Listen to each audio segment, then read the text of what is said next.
For the last 3.5 years, Codey and Julia have been the brunt of a lot of abuse, harassment that has just spiraled beyond any control. Codey's never been violent. He's always been a peacemaker. He's always been a compassionate kid.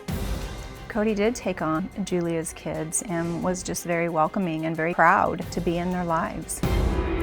I had questions as to how the children died, but I never questioned whether Codey and Julia had anything to do in an abusive or neglectful manner. I questioned that Kiera's autopsy was performed because I saw Kiera in the funeral home and I dressed her for the funeral. There was no incision to Kiera's head. I did her hair. I put it in a ponytail. I put a little tiara on her.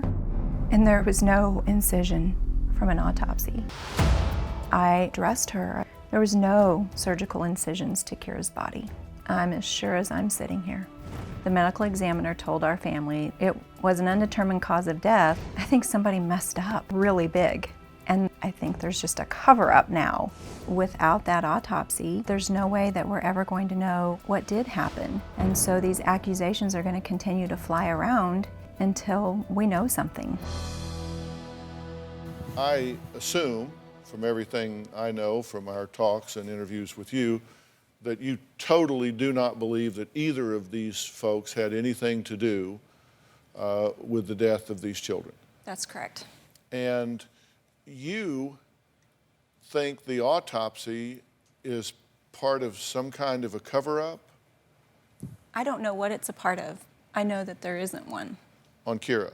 You say no autopsy was done. No. Although there's an autopsy report that I have read that is very detailed. Right. Tell me why you believe it was never done. Because I dressed Kiera at the funeral home. Put underclothes on her, put a little dress on her, fixed her hair, put it in a ponytail, curled it. There were no incisions to Kiera's body. You sent me pictures for my eyes only. Right. I respected that fully and completely. I looked at them, no one else has, where you're preparing her and dressing her, and you had a tiara Right. on her head, and you did her hair, and so your point is if they had examined the brain or had removed the brain, that there would have been an incision there. And you know, these are the autopsy conclusions.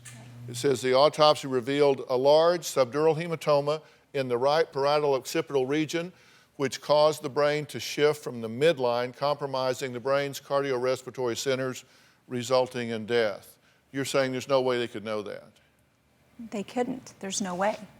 They can't have her brain if there wasn't an incision made to her head. Mm-hmm. Do you know where the incisions are made for that kind of pathology? There were no incisions on her head. Do you have a story or a question for me? Click the link in the description and tell me what in the world is going on.